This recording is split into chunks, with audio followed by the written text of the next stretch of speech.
right, chapter 14 homework. First one up. 14.2. Where do things go on the statement of cash flows? All right, so operating, investing, financing, or non-cash. All right, cash purchase of merchandise inventory. Inventory flows into cost of goods sold, which goes on the income statement. So that would be operating. And I'm going to actually type the word out as opposed to putting just the letter. B, cash payment of dividends. Cash payment of dividends. Dividends come out of equity. So that would be financing. Cash receipt from the collection of a long-term note receivable. A long-term note receivable is a long-term investment. So that would be investing. Cash payment for income taxes. Income taxes are an expense that show up on the income statement. So that would be operating. Purchase of equipment in exchange for a note payable. This would be a non-cash transaction because they bought some equipment, they paid for it with a note, cash was not affected, but you would footnote it because it will affect cash later as you go to pay that note.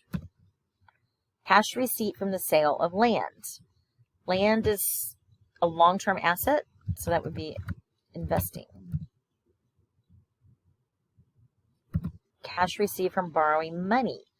I'm assuming that would be long-term debt, so that would be financing.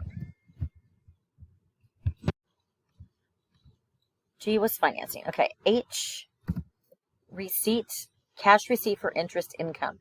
All right, interest income shows up on the income statement, so that's operating. Anything that goes on the income statement is operating. Cash receipt from the issuance of common stock, that's an element of equity, so that's financing. That's where we get our money from. All right, and then J, cash payment of salaries. The salaries show up on the income statement, so that's operating. All right, 14.5.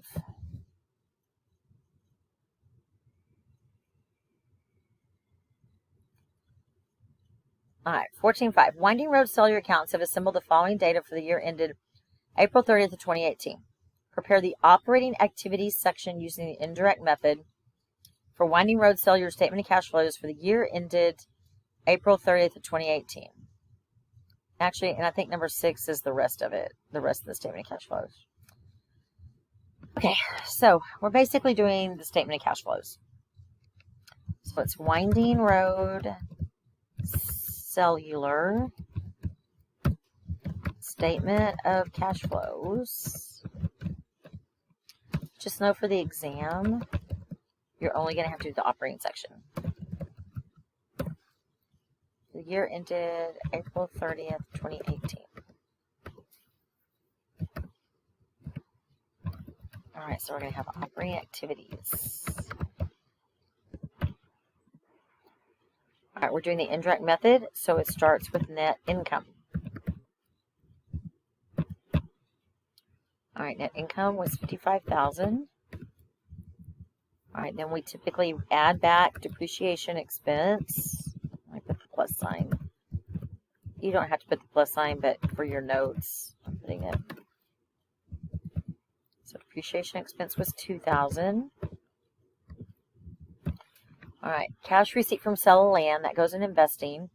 Cash payment of dividends is financing. Cash receipt from issuance of common stock is financing. Cash purchase of equipment is investing. And then these final two affect our operating activities. So decrease in current liabilities. If current liabilities went down, that means that I paid cash.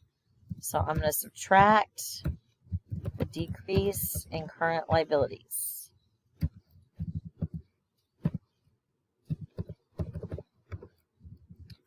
And we had an increase in current assets other than cash. So think about accounts receivable. If accounts receivable goes up, that means I did not collect cash. So I'm going to subtract that out.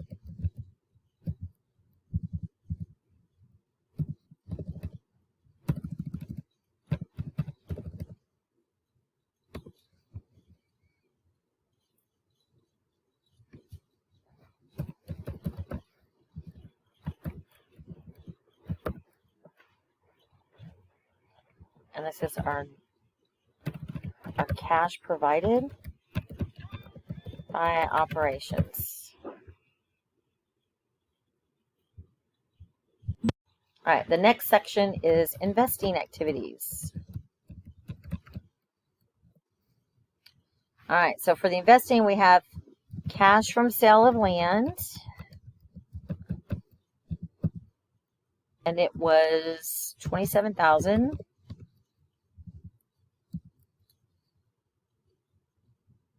And cash paid for equipment, and it was $44,000.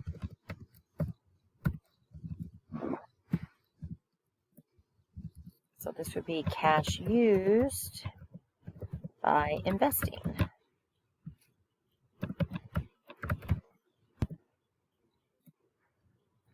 Oh, and by the way, this right here, this is actually number 5.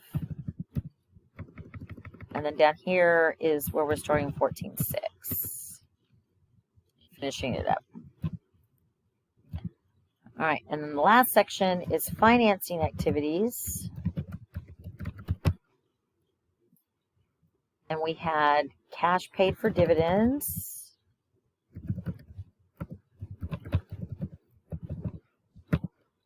$5,800, and cash receipt for common stock of $17,000.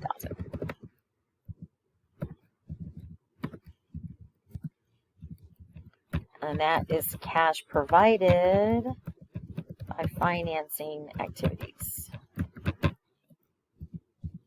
So then we have our net increase in cash. And you add these 3 up.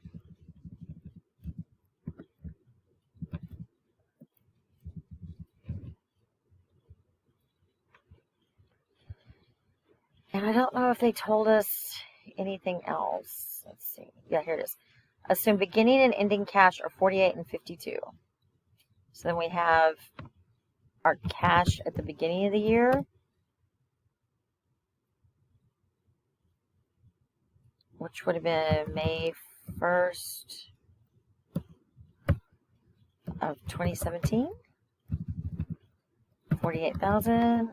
And you add those 2 together, and that's your cash at the end of the year, which is April 30th of 2018. And it works out, okay, so I know that we did it correctly because the cash increase added to the beginning balance ties to the ending balance. And that is it for chapter 14.